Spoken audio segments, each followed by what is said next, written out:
من بعد علاقة دامت 11 سنة، شاكيرا غادي تكتشف الخيانة ديال الحبيب ديالها بيكي بسبب علبة مربى. القضية ديال اليوم قضية عامرة بالأحداث وقضية مغايرة على كاع القضايا اللي درناهم قبل في القناة. داكشي علاش وجدوا شي حاجة مشربوها، شطوا بلايصكم، وكالعادة ما تنساوش الاعجاب والاشتراك باش القناة ديالنا تكبر وكذلك العائلة ديالنا تكبر بكم. ونبداو على بركة الله. مرحبا بكم في قضية شاكيرا.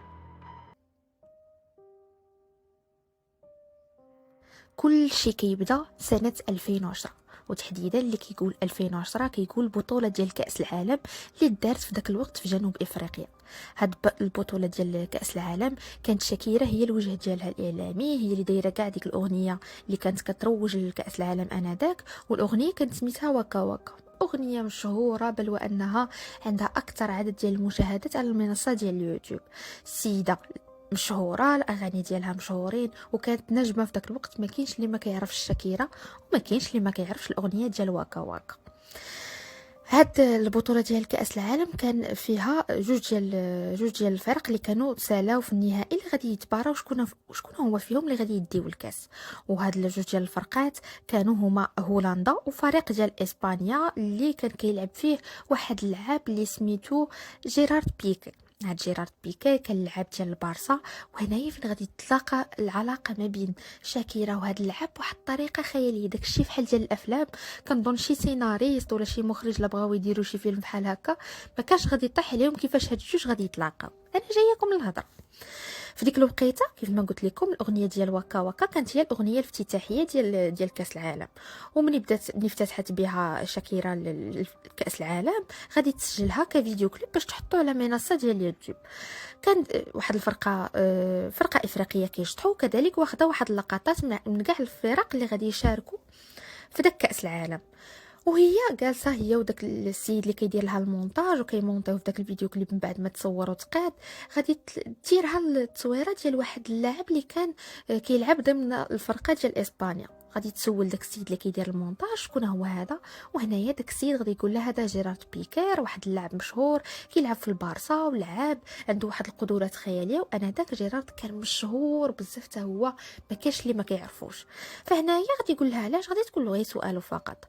هنايا ديك الفرقه ديال المونتاج والمخرجين اللي كانوا تيقادوا داك العمل غادي تبقى ديك الهضره ديالها في راسهم، وغادي يقرروا انهم يجمعوا هاد الجوج مع بعضياتهم. ولكن كاع المحاولات ديالهم غادي يفشلوا، فقط حيت شاكيرا كان البروغرام ديالها عامر، وكذلك بيكي كان البروغرام ديالو عامر، الفرقه ديالو مشاركه في كاس العالم، وبجوجهم هاد الجوج ما كتبش لهم ربي يتلاقى.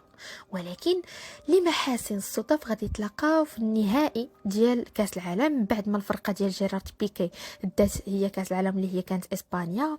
فهنايا شاكيرا غادي تطلع للمنصه على اساس باش تغني الاغنيه ديالها ديال واكا واكا، وهنايا هاد الجوج غادي يتلاقاو وغادي يوقع بيناتهم داك القضيه اللي كيسميوها الحب من اول نظره. غادي تدوز مده من بعد غادي يخرجوا غادي يعلنوا على العلاقه ديالهم.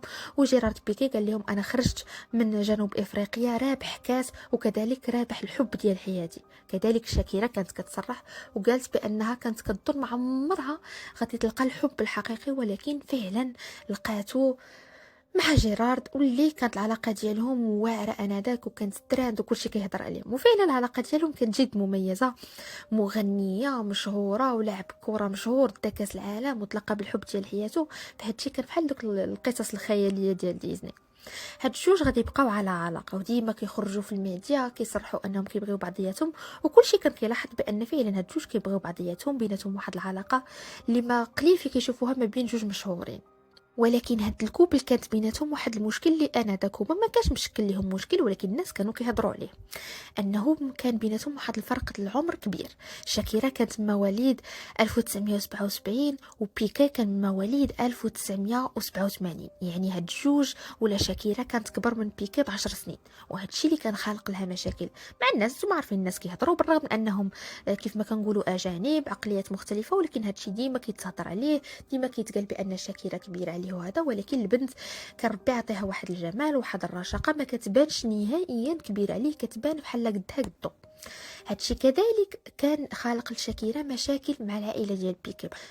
بحكم ان الام ديالو ديما ما كانش عاجبها هذا المشكل ديال العمر اللي بيناتهم، وكانت كتفضل وكتقول بان ولدها يستاهل بنت صغار. وهذا الشيء اللي غادي يلاحظوه حتى الناس ديال الميديا ولا الاعلام، ديما كانوا كيشوفوا بان اللحظات اللي كانت كتكون فيهم مثلا شاكيرا مع الحبيب ديالها ولا تواجدت الام ديالو، كيشوفوا بان الام ديالو كتوجه لها واحد النظرات غريبه. ولكن واخا هكاك هاد الكوبل غادي يستمر، كيبانوا كيبغيو بعضياتهم، وغادي ينتج على هاد العلاقه اللي بطبيعه الحال ما كانت زواج، كانت غير علاقه ديال حبيبين. غادي ينتج عليها واحد جوج ديال الوليدات. غادي تدوم هاد العلاقه لمده ديال 11 سنه كامله، فين غادي يلاحظوا الناس بان هاد العلاقه نجات وبيناتهم واحد العلاقه اللي كيتمناها اي شخص يعيشها مع الشريك ديالو. شاكيرا كذلك في اللقاءات الاعلاميه ديالها كانت كتخرج كتقول لهم بان بيكي واحد الاب مذهل، وحتى انه كيبدل ليه كوش لولادو، كتشكر فيه وكتكبر داك الحوايج اللي كيديرهم. هنايا الناس بداو كيلاحظوا بان ربما هاد شاكيرا هي داك الطرف المتشبث الاكثر بالعلاقه. علاش؟ واش كاين شي اب ما غاديش يبدل وليداتو ليه كوش؟ راه هذا مسؤول عليه، كيف ما انت كتبدلي لهم تا هو غيبدل لهم، راه ولادو هادوك. ولكن ديما كانوا كيلاحظوا بان ربما شاكيرا هي داك الطرف المتشبث، وديما كتحاول دير المستحيل باش السيد يرضى عليها. وهذا الشيء بان من ان السيده كانت ساكنه في ميامي فلوريدا، غادي تحول على وديته لاسبانيا بحكم انه كيف ما قلت لكم كان كيلعب في البارسا. وحتى من الفيلا ولا القصر اللي كانوا ساكنين فيه شاكيرا هي اللي كانت شاريه في الملك ديالها. بل وان اكثر من هذا الشيء شاكيرا غادي تشري العائله ديال بيكي واحد القصر حداهم باش يبقاو ساكنين حدا بعضياتهم. غادي يقولوا بعض الناس بان عندها جوج وليدات، السيده كتسافر في رحلات باش دير حفلات، وراجلها حتى هو كيمشي يلعب مع الكره ديالو مع الفرقات ربما في بلدان مختلفه. ولكن غادي نقول لكم بان السيده ما عندهاش الهم ديال مع من يبقاو وليداتها، كانوا عندها بزاف ديال المربيات، بزاف ديال الغنم والحشم. راه شاكيرا كانت الثروه ديالها انذاك تقدر ب 800 مليون دولار، يعني لباس عليها جدا. ولكن ما عرفناش على السبب شرات العائله ديال راجلها الدار وحطاتهم حداها. الى حد الان ما تعرفش السبب علاش، ما عليناش. سنة 2017 وتحديدا من بعد ما دوزت شاكيرا مع بيكي 7 ديال السنوات على العلاقة اللي بطبيعة الحال كانت بدون زواج، وانها كانت غير علاقة ديال الحبيبين، الناس غادي يبداو يلاحظوا بان ديك العلاقه اللي كانت مندمجه وكانت بيناتهم واحد الكيمياء زوينه، وكانوا كيشوفوهم كوبل كيمثل الحب والتفاهم والاندماج، بدات شويه كتهز. هادشي غادي يلاحظوه فوق ما كتكون شي حفله معينه كيكون معرض ليها بيكي وشاكيرا، ما كيوصلوش مع بعضياتهم، كل واحد كيوصل في وقيته مختلفه بالرغم من انهم كيسكنوا في دار وحده. كذلك ملي كيكونوا غادي بحالاتهم نقدروا نقولوا المزيان اسيدي يقدر هو يكون عنده شي خدمه ولا هي كانت عندها شي خدمه واضطروا انهم يتلاقاو تماك. ولكن في الطريق ديال الرجوع ولا ملي كتسالي الحفله كنشوفوا هاد الكوبل ما كيمشيوش مع بعضياتهم، وكل واحد كيمشي بوحدو. وهذا الشيء اللي غادي يخلي الصحافه تنوض تهضر. علاش هاد الكوبل اللي ما عمرناش كنا كنشوفوه كيطرا بيناتهم هاد الشيء ولا كيطرا بيناتهم، وهذا الشيء بدا كيرجح بان ربما بيناتهم مشاكل وما قادرش انهم يفسحوا عليها ويخرجوا الحياه الخاصه للعالم والاعلام. وفي سنه 2019 شاكيرا غادي يجيها واحد النزيف حاد في الحبال ديالها الصوتيه، الشيء اللي غادي يفرض عليها ويخليها انها تتوقف الحفلات الغنائيه وتوقف الغناء بشكل اكمل. وهي كانت خارجه في احد التصريحات عند الاعلام بقاو كيسولوها كي بقيتي وهذا وشنو كان بيك الدور ديالو في هذه المحنه ديالك. غادي تقول لهم بان بيكي كان داعم كبير ليا ودعمني في هذه المحنه، وانه كان كيضحك معايا وكان كيقول لي ان اخيرا طرات لك شي حاجه اللي غادي تسكتك شويه عليا من داك النغير. هنايا الجمهور ديالها ما غاديش يتقبلوا هذه الهضره اللي هي بالنسبه لها كانت قالتها من باب الضحك، ولكن غادي يسلطوا الضوء ان هذيك الاحتمالات ديال ان شاكيرا وبيكي بيناتهم مشاكل راها واقعي واش، وان السيد راه كيوجه مثلا مدلات للسيده، والسيده كتقول داك الشيء بالضحك واللعب ربما حيت كتبغيه بطريقه جنونيه، وهذا الشيء اللي خلاها تتغض البصر على شي حوايج. الجمهور غادي يبقى ملاحظ مع هاد الجوج، وغادي يبداو يلاحظوا انهم ولاو كيخرجوا بزاف ديال التصاور ديال هاد الكوبل كيدابزوا قدام الوليدات ديالهم في اماكن عموميه، مره في الياخت ديالهم وباباراتزي يصورهم وهما كيدابزوا حدا وليداتهم، ومره في احد المطاعم هما كيدابزوا قدام الناس. وهنايا العلاقه ديالهم ولات تحت واحد الضغط كبير، وحتى من الاعلام كذلك ولاو تيقولوا لهم لا كانت بيناتكم شي حاجه خرجوا صرحوا لنا بانكم واش العلاقه ديالكم مستقره ولا لا. ولكن كانت ديما شاكيرا كتخرج وتشكر في بيكي وباينه السيده بانها كتموت عليه.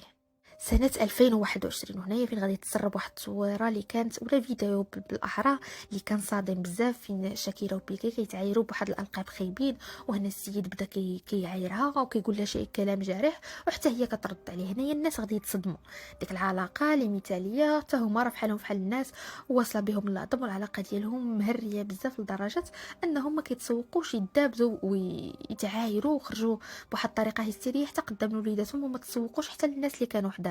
فهنايا ولا من الواضح ان هاد الجوج العلاقه ديالهم في النهايه، حتى الجمهور ديالهم ولا مستعد يسمع فوقاش هاد الجوج يعلنوا الانفصال ديالهم بشكل واضح وشكل صريح قدام الجمهور وقدام حتى الناس ديال الاعلام. شهر 4 سنة 2022، هنايا فين شاكيرا غادي تنزل واحد الأغنية، والأغنية كانت صادمة للجمهور بزاف. الأغنية فيها شاكيرا تصرح بطريقة أو بما أنها تعرضت للخيانات، وأن الشخص اللي معاه كيعاملها بالسوء، وأن الحب ديالها ليه ما قرش فيه. مهم بزاف ديال الهضرة اللي كانت كتلوم الناس في الأول، ونظرا لأن شاكيرا ما علات والو، قالوا ربما أغنية كباقي الأغاني اللي كتخرجهم السيدة ولا تمثلها بتاتا. ولكن نص من الجمهور قالوا لا، بما ان تخرج لهم بزاف ديال التسريبات انهم كيدابزوا، انهم ماشي تليه، ربما داكشي اللي كانت كتقول في الاغنيه راه حقيقي، وداكشي اللي كانت كتعيشو شاكيرا النيت. حيت شاكيرا ولفات الجمهور ديالها انها كانت كتصرح في بزاف ديال الوقيتات بان الاغلبيه ديال الاغاني هي اللي كتكتبهم، وكيكونوا جايين من الاعماق ديالها. خصوصا واحد الاغنيه اللي كانت في البدايات ديالها كانت دايرها على الاب ديالها. الاب ديالها كان توفى له الولد ديالو ولا الاخ ديال شاكيرا، وكان ديما كيدير نظاظر كحلين وباش ما يبينش لوليداتو الاخرين بانه كان كيبكي. وهذا الشيء اللي صدر تماما في داك الاغنيه. والناس من بعد ما سولوا شاكيرا قالت لهم اييه هذاك الشيء راه يمثلوني، ناهيك على الاغاني الحب اللي كانت مخرجاهم في الايامات فين كانت كتعيش الحب والغرام مع الحبيب ديالها بيكي. فالناس قالوا ما نحتاجوش اصلا التصريح ديالها، السيده هذا الشيء اللي كاتباه راه يمثل شنو كتعيش في داك الوقت.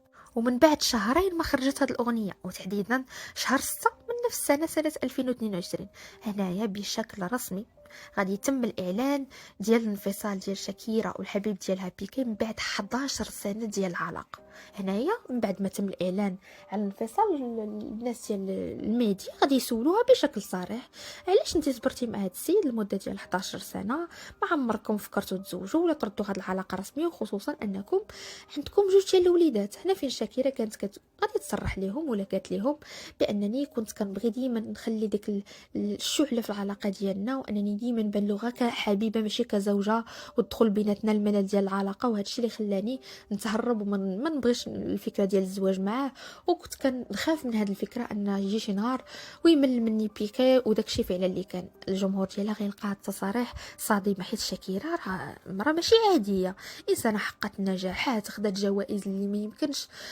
شي مرا في وقت هذاك الجوائز تاخذهم واحده اخرى. عندها موهبه كبيره، الصوت ديالها زوين، من الصغر ديالها هما عارفين بان السيده غتطلع موهبه، ودارت بزاف ديال النجاحات. وكيفاش تقبل بهاد الدل يجي واحد يدلها بهاد الطريقه وهي كتصرح بكل اريحيه، وما كتاخذش بعين الاعتبار ان هادشي راه كيقيس الصوره ديالها كفنانه والتاثير ديالها على الجمهور. ولكن واخا هكاك شاكيرا كان عندها واحد الجمهور اللي كيبغيها من القلب، ما كيديش على هادشي كامل، وكيشوف بان السيده ولا ان الفنانه ديالهم كانت حبات بصدق، ولكن ما لقاتش البلاصه فين يكبر هذا الحب وينمو. ولكن هنايا الناس غادي يبداو يسولوا، خصوصا ان ديك الاغنيه اللي قلت لكم خرجت في شهر 4 كانت اغنيه صادمه بزاف.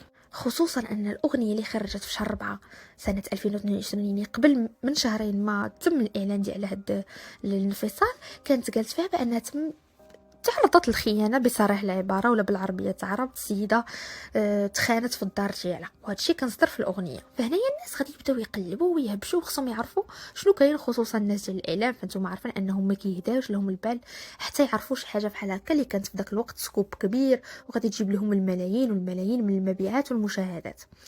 اسيادي بطريقه غير مباشر غادي يبداو يخرجوا واحد مجموعه من الاشاعات.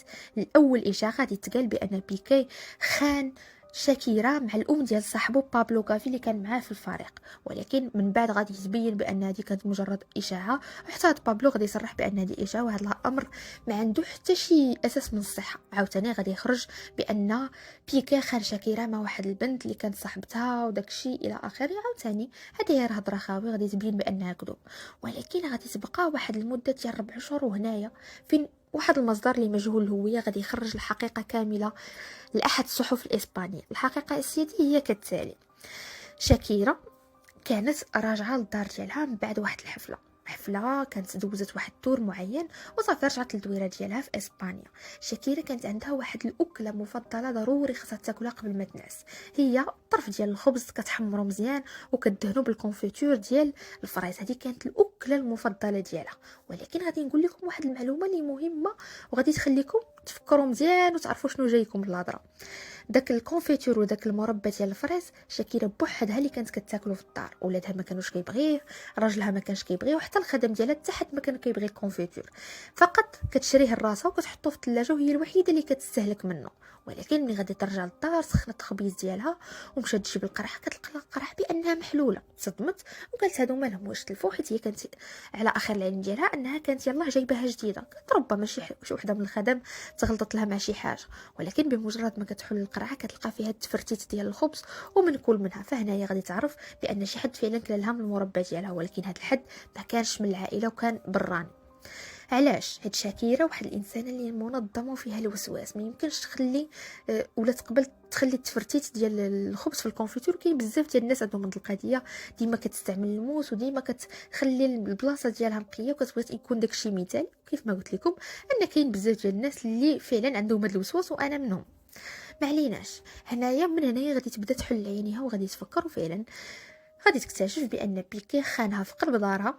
وهادشي تصور بالكاميرا هو في احد المقابلات عبر منصه ديال زوم. السيد ضرباتو الكلاخ، مرتو ما كانتش مسافره في احد الحفلات كيف ما قلت لكم، ولادو مشاو حتى هما مسافرين مع مرتو.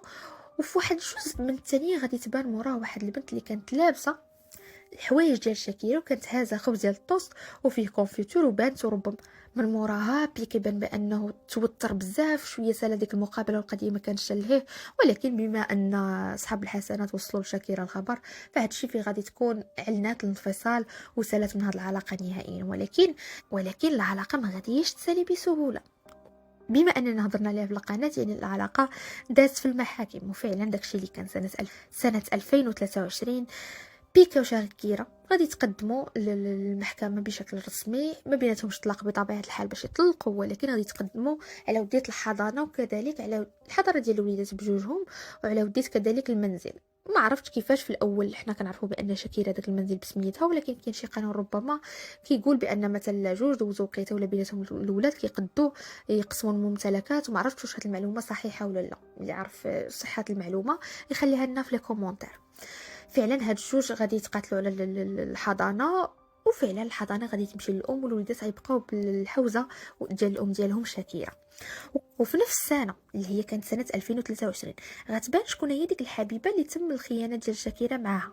وهاد البنت كانت عندها فقط 22 سنه، سميتها كلارا. وغادي تبين كذلك لشاكيرا بان البنت كانت معها على علاقه منذ فتره طويله، وانها كانت كتعرف العائله ديالو وكتعرف الام ديالو، والام ديالو كانت كتشجعه على اساس انه يسالي مع شاكيرا، حيت بحكم انها حكه شارفه وكبيره عليه ويشوف بنت انها صغيره وطريه. هنا فين شاكيرا غتخرج واحد الاغنيه اللي غادي تكلاشي فيها بيكي بالمزيان. قالت له انت بدلتي الساعه ديال رولكس بالساعه الكازيو. حنا كنعرفوا بان الساعه ديال الكازيو لا مقارنه لها لا في الثمن ولا في القيمه بالساعه ديال رولكس.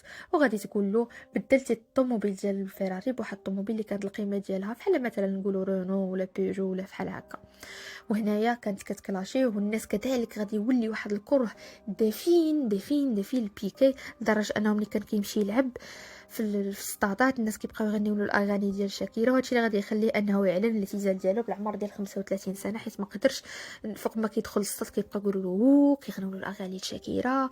المهم السيد كان كيتهان في وسط الميدان ديالو، فقال اللهم نعتزل بالكرامه ديالي. وكانت هذه هي القضيه ديال شاكيرا وبيكي.